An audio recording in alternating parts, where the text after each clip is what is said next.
nebenan. Sie haben dieselbe Sprache gesprochen, das Radio hatte noch kein. In jedem Fall hatten Sie aber eine Menge Spaß, auch weil Sie machen konnten, was Sie gerade wollten. Und das lasse ich mir jetzt gerne bestätigen. Hugo Eberl, hallo und herzlich willkommen.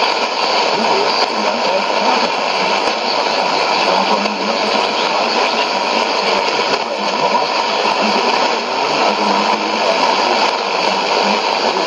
dann war ich Sie am Schülertheater alles das.